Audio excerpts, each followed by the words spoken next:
Dengan adanya BPJS, mereka itu kan memberikan suatu pelayanan yang biasa-biasa saja, tidak membuat memeras otak para dokter itu untuk bagaimana mengapakannya.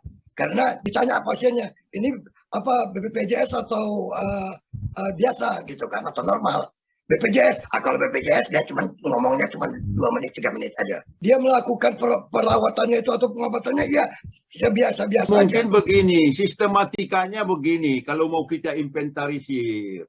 Persoalan pertama sarana prasarana, termasuk nanti di situ apa persoalan rumah sakitnya, fasilitasnya, baru kemudian tentang tenaga. Poin kedua, tenaga ini nanti menangkut perawat, menangkut keilmuan dokternya. Tapi memang nanti di situ juga masuk sikap mental, sifat melayani dan seterusnya. Itu gini Bang Baharudin ya. Jadi bicara kita mau sistematik untuk membahas itu atau wali kota yang sistematik dalam membuat satu program itu. Karena kan ada feasibility study. Saya pikir semua masuk di dalam itu. Tentang customer behavior, perilaku pelanggan yang akan ditangkap oleh dia itu dibahas. Karena customer behavior itu sendiri kan tadi kita bicara tentang kalau wisata udah orang datang lah. Kalau bicara orang kita pergi ke luar negeri itu lain halnya lagi. Itu nggak nyambung dengan topik ini kalau bicara tentang wisata gitu. Jadi kalau terus terang aja barangkali terus, aku secara pribadi aku masih pesimis dengan apa yang disampaikan oleh wali kota tadi tentang wacana. Di mata aku melihatkan infrastruktur tadi kembali ya. Sarana prasarana seperti tadi yang kita ungkapkan. Ini kan juga mempengaruhi. Kemudian apa sih yang bisa kontribusi para dokter nih yang bisa ditunjolkan di luar sana? Mereka ahli apa rupanya? Sedangkan hari kawannya yang mengalami hampir kebutaan, dia menyarankan bukan apa? Ayo bawa ke Jakarta. Ada kawanku lebih jago lagi dokternya di sana. Artinya tak ada yang kita mau banggakan di Medan ini kan begitu. Kecuali dokter SPOG. Ya kalau itu mungkin hampir 99,9% itu berhasil semua melahirkan anak dengan normal. Saya setuju dengan konsepnya wali kota itu. Dan kita tadi sendiri sudah melihat itu persoalan utamanya. Persoalannya memang kita harus perbaiki dari sikap mentalnya dulu. Terutama contoh-contoh keteladanan dari pemimpin, dari pengurus. Saya punya teman yang namanya temannya Pak Jaya, guru besar, yang bangga berobat ke check up ke bidan. Sekarang dia bangga berobat ke rumah sakit USU. Dan itu dimasukkannya di Facebook. Dari situ aja bagi saya sudah sebuah kemajuan. Ini mungkin terbalik, Mbak Bahar. Ya tadi kalau sikap nasionalisme itu kita yang berobat ke luar negeri. Nah sedangkan Medan medical tourism itu mendaut orang luar negeri. Orang luar negeri ke dalam kota Medan ini. Bang Halis, tourism itu bisa orang Silimpuan pergi rujukan ke Medan. Jangan dulu pikir orang asing dulu. Tapi kan begitu langkahnya. Nanti kalau lama-lama orang dulu mereka belajar kok apalagi lah berobat. Asal memang kita perbaiki semua dengan tahapan-tahapan yang konseptual yang seperti saya katakan tadi. Itu kan besar sekali Din, karena kan mengubah sikap mental itu kan take time, butuh waktu panjang. Jadi gini Isari ya, tadi dibicarakan oleh Bang Halis mengenai infrastruktur. Aku mau kasih contoh sedikit. Ini namanya investor, pengusaha melihat peluang. Apabila itu menghasilkan sesuatu, itu nggak usah pikirkan pemerintah yang harus bangun rumah sakit itu. Banyak rumah sakit swasta akan dibangun di Medan sedemikian rupa. Yang penting programnya jelas. Aku kasih contoh satu. Kawanku kemarin itu ngumpul semua dokter di Banda Aceh, mereka buat rumah sakit.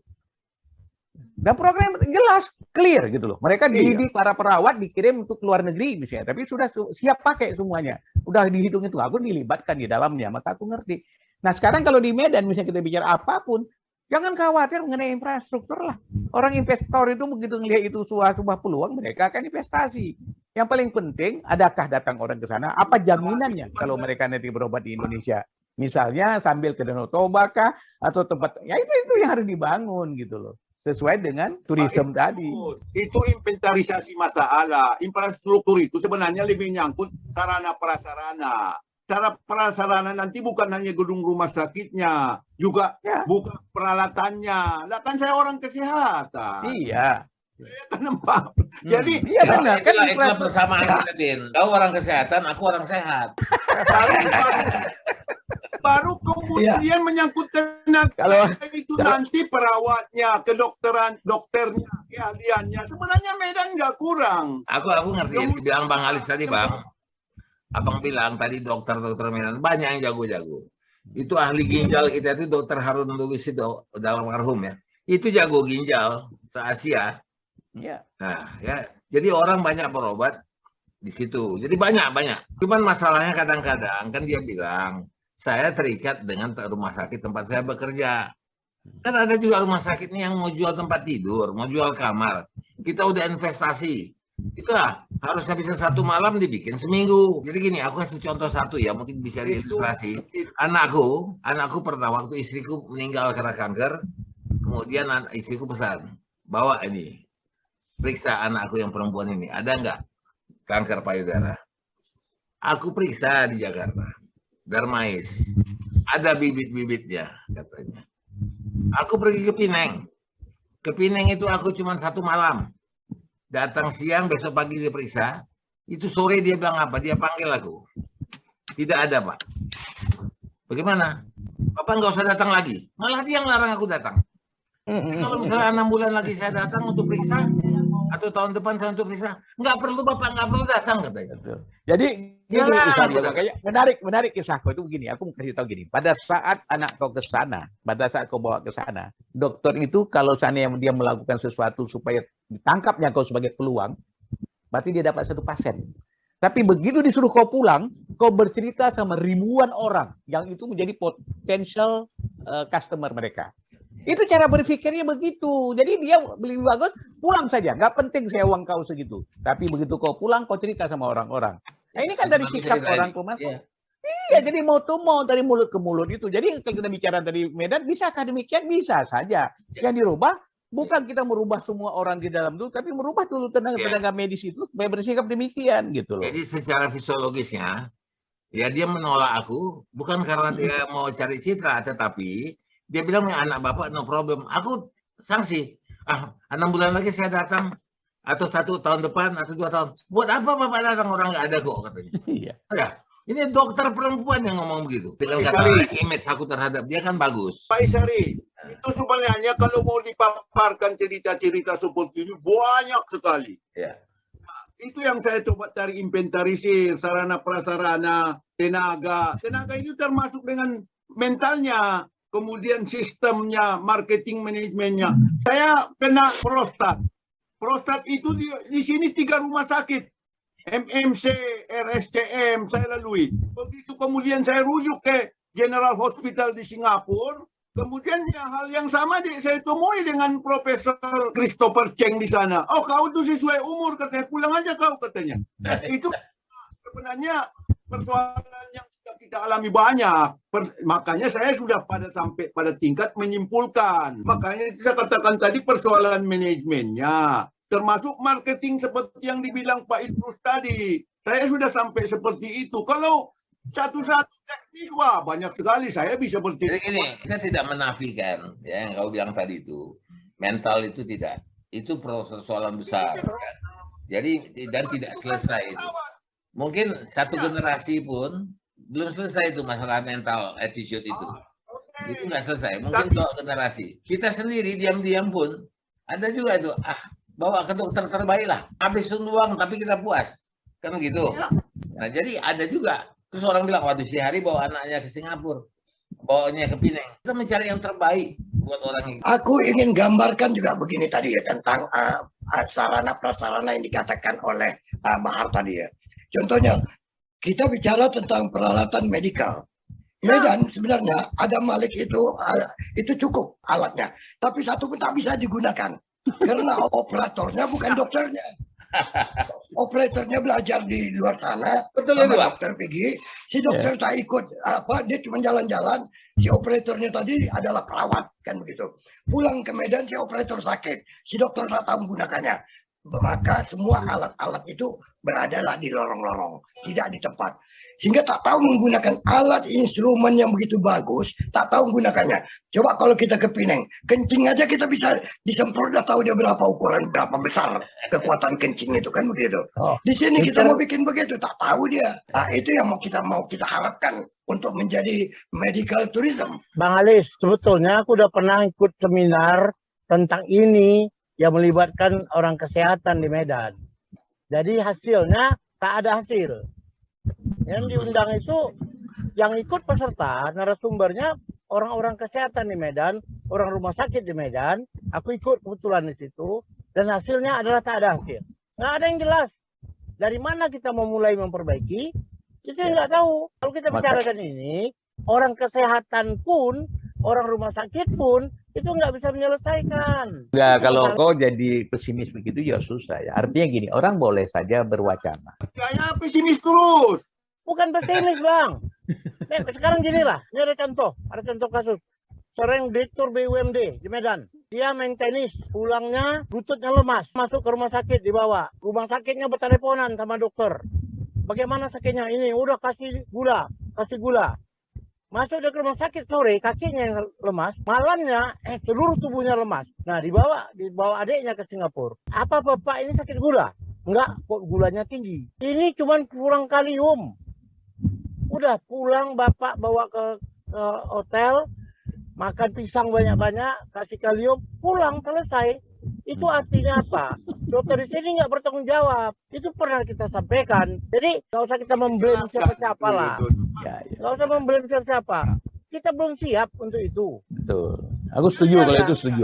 Kita belum siap untuk menjadikan Medan kota turis untuk kesehatan. Jadi tadi sudah dapat dua hal yang kita inventaris sudah selesai ya. Mengenai mental kita akui. Itu juga termasuk mental kita. Tapi untuk mengubahnya kan satu generasi atau dua generasi. Ya kita aja masih ada begitu. Itu satu. Yang kedua, tadi yang kata si Jaya, memang betul. Itu terjadi hal begitu. Itu kerja profesional. Ya pikirannya uang. Nah, sekarang kembali kita dulu yang ke pertama. Waktu Bang Halis bilang mau menjadi medical tourism. Ini yang gua tahu. Apakah ini ide, apakah ini mimpi, apakah ini angan-angan? Nggak tahu. Sekarang nggak usah kita bicara kesehatan, bicara turisnya aja.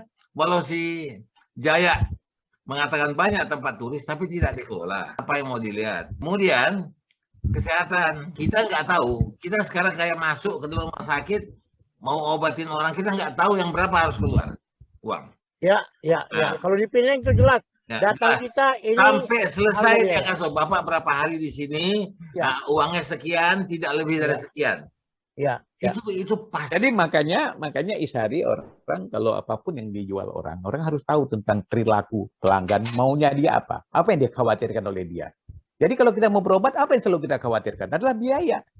Makanya kan ada orang mau makan di restoran, apa yang dikhawatirkan? Cukup nggak duitku? Maka dia buat press list, daftar harga. Itu semua kan adalah pelayanan yang diberikan oleh outlet atau katakanlah oleh medical kepada customer. Katakanlah itu customer. Jadi kalau mereka melayani pasien, dia anggap itu betul-betul sebagai customer, dia akan buat customer satisfaction gitu loh. Artinya membuat kepuasan kepada mereka. Jadi itu jadi utama. Apa kira-kira kayak si Jai bilang tadi? Atau kau bilang, berapa itu nggak ngerti kita, nggak jelas. Deg-degan nggak? Iya. Akhirnya mati malah. Adikku pernah kayak gitu, adik sepupuku. Saking takutnya, dia udahlah nggak usah pulang aja, sehat kok. Tahu di tempat tidur lewat. Matinya udah habis rumah, udah habis mobil, mati. Satu, kedua, menarik juga yang tadi Ishari bilang tadi. Orang jual tempat tidur segala macam. Sebenarnya nggak perlu tuh Kalau rumah sakit itu dia mulainya dari mana? Bukan jual tempat tidurnya, tapi jual keahliannya. Begitu orang ngantri kok, bisa waiting list kok. Gini juga terus. Ya, yang satu barangkali yang membuat kepesimisan aku, kan begitu. Kalau kita dengar cerita, barangkali mungkin Ari udah tahu lah karena dia sudah pernah berobat ke sana. Idrus sudah pernah berobat ke sana. Ada satu yang membuat keyakinan kita, mereka itu kan bekerja dengan tim ya. Kalau di sini berusaha untuk bekerja sendiri.